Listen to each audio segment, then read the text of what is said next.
บ้านนี้เฮ็ดโดยใจเลยที่ยังเป็นหมู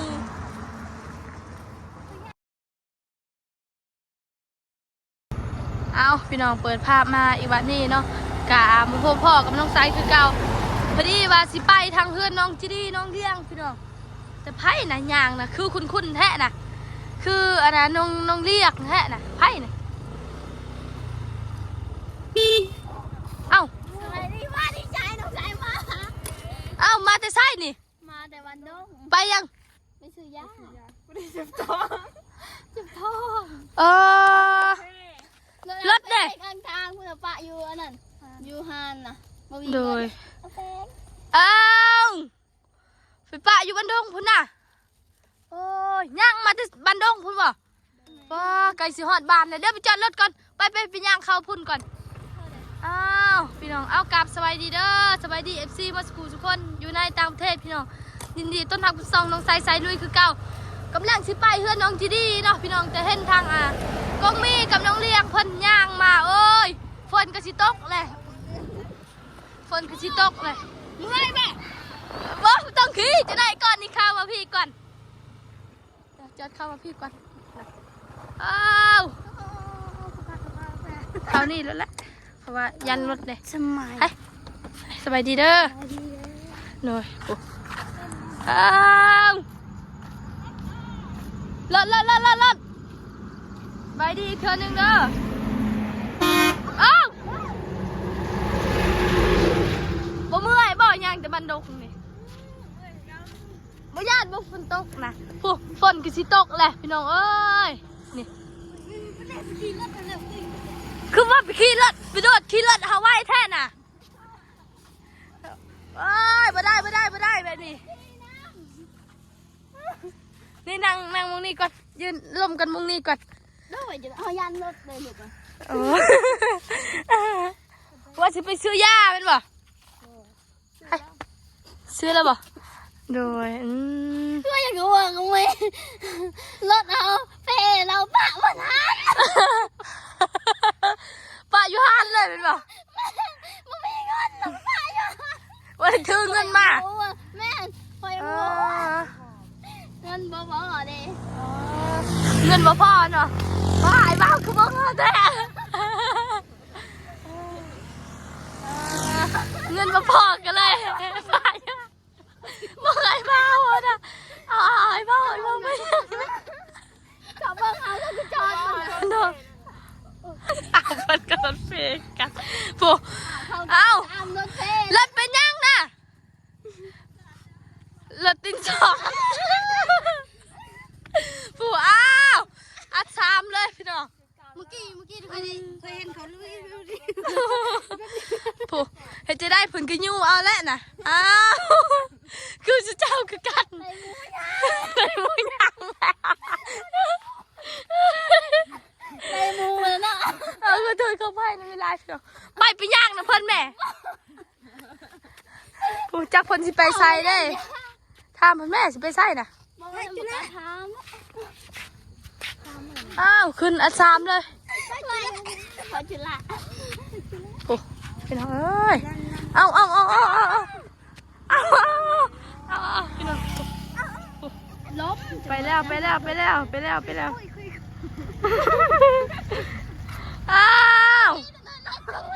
มาใช่แล้วนั่นแหละพวกมันที่ฟังนั่นกันเอา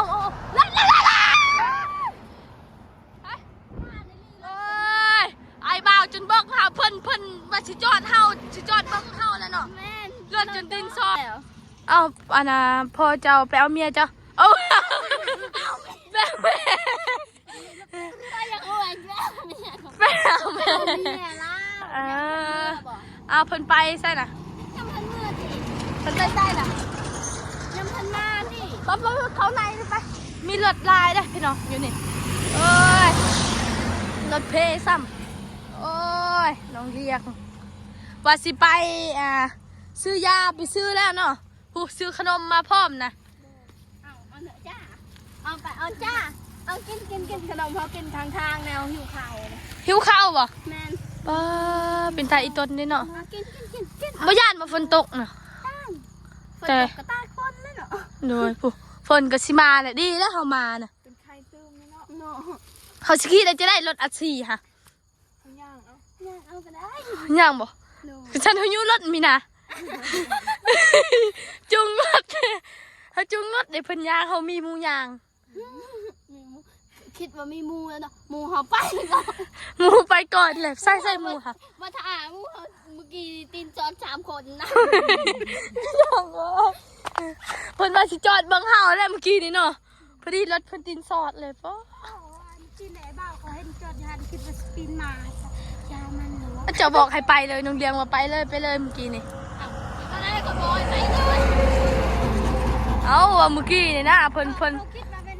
กระเป๋าคนละเก่าได้ด้วย บ่อันนั้นเพิ่นคิดว่านั่นรถค่อยเพ่ติแล้วค่อยก็ว่าไปเลยบ่มีหยังว่าแบบนี้เพิ่นถามพี่น้องว่าบ่เป็นหยังลืมบอกว่านี่เอา2 คนนี่แน่ 2 คนผู้สาวโอ้ยพุ่นติดรถเฮาเลยพี่น้อง ติดรถเราเลยนะ ไปเมื่อนี่ย่างเอาได้เฮาจุงรถไปเมื่อย่าง จุ่มรถ จุงรถเอาอยู่รถ จับเขาชิวเลย อยู่ได้เฮาได้บ่แท้เด้อนี่บ่ได้ตัวได้ พอดีเลยเขาอยากงูน้ รีบบ่ อยู่ไปอยู่รถก็มีเมื่อ ำขี่เดี๋ยวฉันจะงูเลย อยู่ งูไปได้แพ้ อยู่ไปอยู่เมื่อพี่น้อง คุย สุดท้ายที่หมูย่างแล้วพี่น้องบ่นะเขายอกซื่อๆไปขึ้นรถไปบ่เขายอกซื่อๆขอโทษขออภัยหลายๆพี่น้องกะเอาดูหัวมวนกันไปขึ้นผู้โทรศัพท์อยู่น้องมีนาผู้ขึ้นไปน้องมีนาขี่ทั้งหน้าโดย ขอบใจน้องใส่คนงาม โดย คือขี่ ข ข้า อง บ หน้า ใจคือกันบ่แล้วขี่ทั้งหน้าก็ได้ขี่ทั้งหน้าก็ได้ขี่ทั้งหน้าก็ขี่ไป มาขอจับให้กองมาขับรถซะด้วยได้บ่ได้ดอกมาใส่ตากองหน้าเลยได้อยู่บ่อันนี้ไปเราใส่ ได้บ่ ได้อยู่ยับไปยับไป ไปขึ้นพี่น้องเอ้ย เอาไปตั้งกองแล้ว ในหมู่แล้วพี่น้องเอ้ยมาเห็นบ่ เอ็น เหมือนย่างเลยนี่อัดชีว่ะอัดชีพี่น้องเอ้ยรถเท่โอ้ยรอไปเปิดกล้องหน้าแล้วมึงแม่ปิดก้อนกล้องกันก็เปิดกล้องหน้าไปเมื่อน้ำกันลูกไปเด้อพี่น้องไปเมื่อระวังทางพี่น้องเอ้ยทอดตังสกีพี่นะทอดตังสกีแล้วเด้อเมื่อบอกก่อนเลยไปเมื่อนี่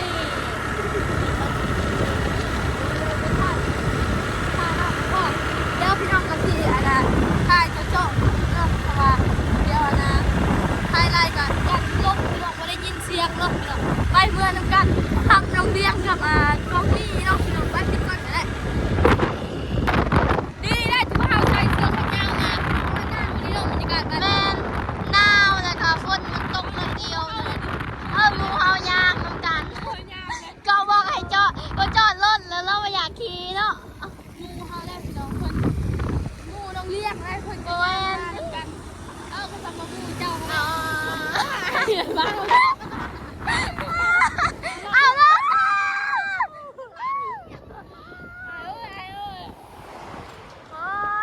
ย ไปพี่น้องคอยครับคอยไปนะทองกันนี่อยู่ที่คนพี่น้องเอ้ย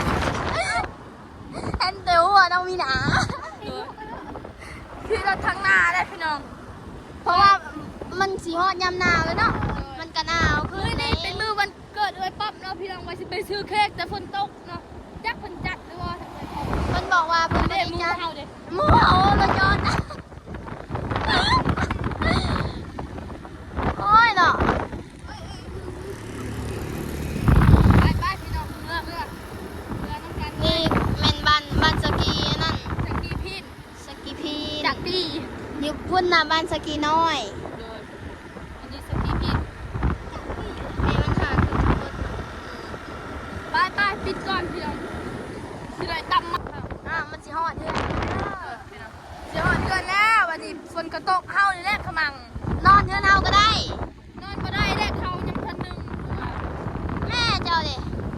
แม่เพิ่นเอาน้องเด้แม่เอาลูกมีแต่เฮาไปเพิ่นน่ะ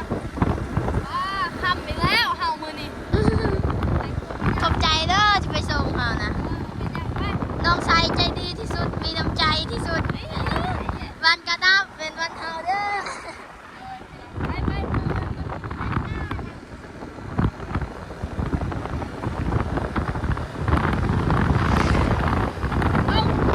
มารถคนคือคักใช่เนาะ มีความ มันคอนทิวแท้เราสะบีบคอนใส่เฮา ฮอดเทือนโรงเรียนแล้วมัน นั่นเฮือนเฮาอยู่เทิงคน เลยให้เขาจอดอยู่ไสดิ จอดที่ใส่ก็ได้จอดบนเฮือนดีๆก็ได้ โอ้ยจริงนี่จอดอยู่นี่แล้วเอ๊ะไปเอ๊ะขอเงินแหละ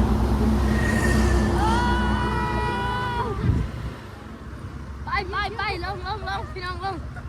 หอดเทือนหอดซานแล้ววันนี้กินข้าวกินน้ำก่อนถึงเมื่อได้บ้างทรายโดยว่าเป็นยังไปนี่เขาจอดอยู่นี่ก่อน